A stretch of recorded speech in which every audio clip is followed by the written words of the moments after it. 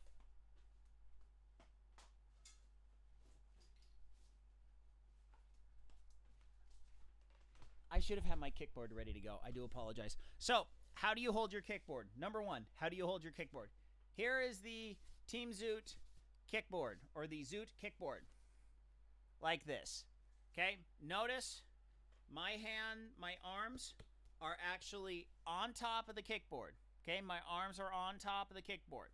Now, if you are having problems with your legs sinking to the bottom of the pool, I would like to recommend you kicking without a kickboard.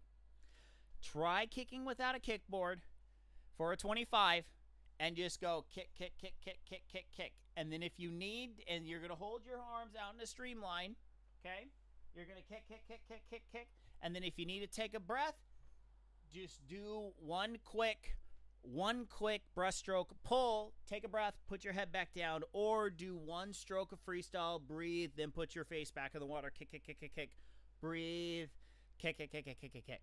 Okay, if you do streamline kicking, I guarantee you it will be a heck of a lot easier to keep your body positioning on top of the water. I just worked with a pro triathlete last weekend, and I'm legitimately having him do this to help raise his overall body positioning.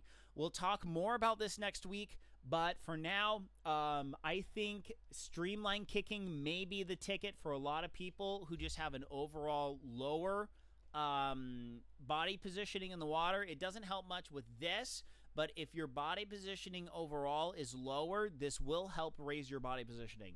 We're doing some field testing with this pro triathlete, and we're going to see if this actually helps. Because it worked great. It worked great on Saturday. We'll see if it helps overall.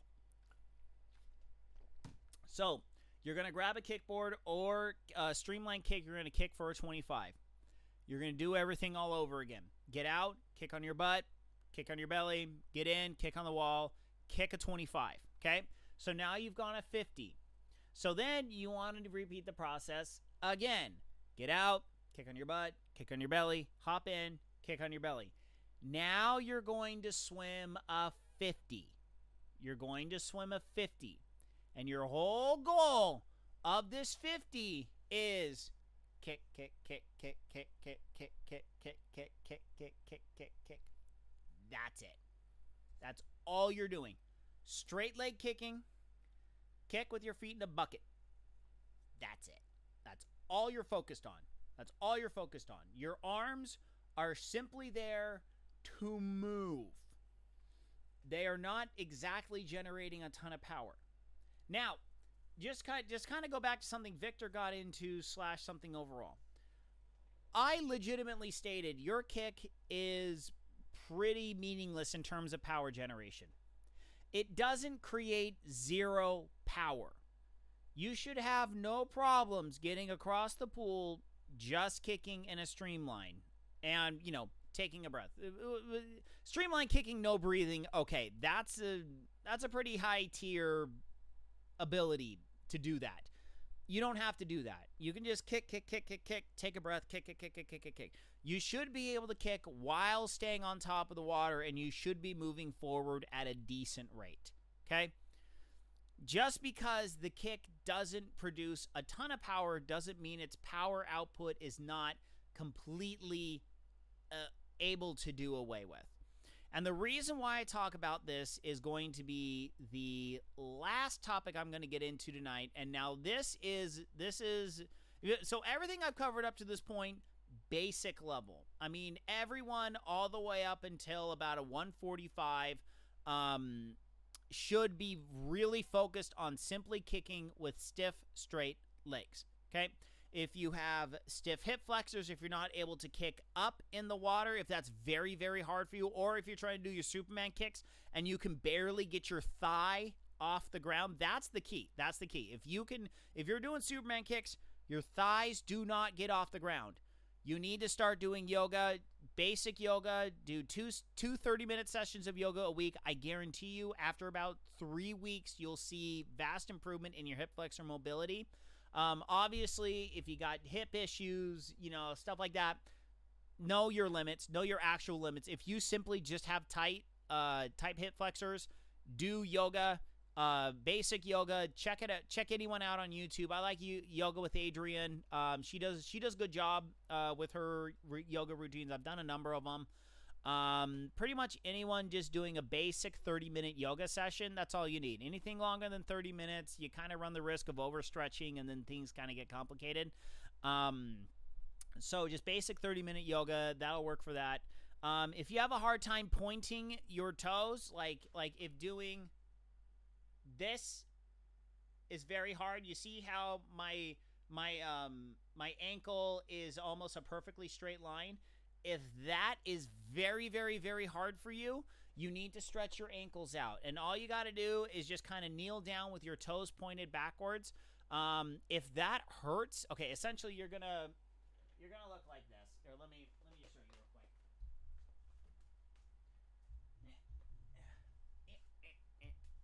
Okay, if you can do this, see, my toes are pointed backwards, and I'm just basically sitting on my ankles, okay?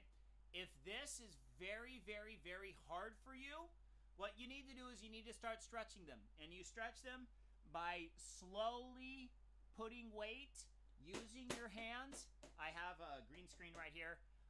So use your hands to lower your weight onto your ankles and use that to stretch your ankles. I guarantee you, having ankles that don't flex, that is a real impediment to kicking. Now, I do know, and I have worked with people who simply through genetics, they cannot flex their ankles. It's not a deal killer. It's just going to be a little bit harder for you. There's really no workaround for that. If your toes are pointed down towards the bottom, they're going to be pushing water forward, and it's just going to be a little bit harder for you to really get the good technique and kick more efficiently. I'm sorry, that's just the way things work. So we've gone over flexibility. Now the last item we're going to talk about for the next about 5 minutes is going to be kicking patterns, kicking speed, kicking cadence. Okay, now when we talk about kicking cadence in swimming, we usually talk about it in terms of beats. Okay, 2 beat, 4 beat, 6 beat. Okay, 2 beat and 6 beat kind of are the more popular versions. 4 beat is what I do, and I will swear by it until the day I die. 2 beat kick, and when we talk about beats, we talk about how many kicks per full stroke rotation. So let's say my right arm's in front, my left arm's in back. So one full stroke rotation is taking a pull with the right and a pull with the left. So my right hand is back forward again. One full cycle of pulling. So if we're talking about a 2 beat kick, that means 1 kick with the right arm, kick, and then 1 kick with the left arm, kick. Okay, I actually worked with a teenager today, and he does a 2 beat kick, and my gosh, we are changing that stat. He's a 50 freestyler with a 2 beat kick. Who knew they existed? Also, 6 beat kick, I do not like 6 beat kicks. 6 beat kicks, they don't work for me. One of two things happens. Number one, you have to bend the knee in order to make the legs move fast enough in order to be able to properly get all 6 kicks within the full arm cycle. So that really cheapens your kicking. It's just not worth cheapening your kick like that. Number two, your arm speed slows down in order to allow your kick to be able to do the full 6 kicks in one cycle. Then that totally sacrifices your arm power for your kick power, which isn't as good as your arm power, yada, yada, so on and so forth. So, personally, I like a 4 beat kick. I like 4 beats. 1, 2, 3, 4. 1, 2, 3, 4. 1, 2, 3, 4. Reason for this is it scales up for sprinting. I can do it sprinting, and it scales down for distance. I can do it with distance. Reason why, the way this works is by going 1, 2, 3, 4. 1, 2, 3, 4. Remember how I talked about counting? This is where it comes into play. What happens now is the significance of your kick is no longer generating power. It is for setting the cadence of your stroke. Okay? Now, Victor, this is why you need to work on your kick, even though it does jack diddly squat for you. You want to work on your kick so it's in sync with your arms. When your kick is in sync with your arms, you get a huge boost to efficiency.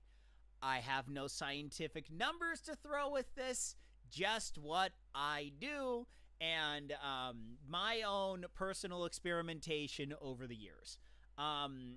When your legs and arms are in sync, it just makes your life a lot easier. So, the way you do this is do the kicking routine. When you're doing the kicking routine, envision your arms are going. Envision 1, 2, 3, 4, 1, 2, 3, 4, 1, 2, 3, 4, 1, 2, 3, 4, 1, 2, 3, 4. Okay? So, left arm, right arm. 1, 2, 3, 4. 1, 2, 3, 4. And then the head nod is when it enters the water. 1, 2, 3, 4. 1, 2, 3, 4. 1, 2, 3, 4. Okay? Getting into a groove, I guarantee you, this will revolutionize how you swim distance. This is how I learned how to swim distance. When I was a teenager, I was into EDM back when EDM was called the rave music. And I loved techno, trance, electronic, all that stuff. Back in the mid-90s, ATB, Darude, Sid Van Reel, Paul Van Dyke, all those guys, they were my heroes, and I listened to them religiously at swim meets. That is how I got in the groove for my distance events, and I still do it today. I still rock the ATB. I love the ATB still, even after all these years. And Darude. Darude is fantastic. He has a Twitch stream, by the way. Check out his stream on Fridays. It's fantastic. Twitch.tv/Darude. But I digress. Getting into a rhythm is immensely amazing in terms of swimming, where when you're able to relax and get into that state of flow. Now, this is where I go into the metaphysical hippy-dippy baloney area of swimming, where it's like, yeah, man, you just gotta, feel the water, man, you just, get into the groove, and you're just, swimming, there's, dolphins by you, it's, totally groovy.